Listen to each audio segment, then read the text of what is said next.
So here's hive 8. They are bearding just a little bit. And on a little bit. Some around on the side over here.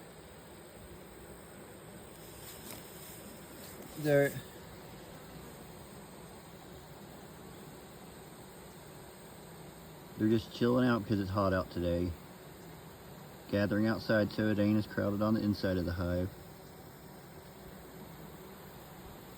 This is one of the pharaoh colonies from last year that are,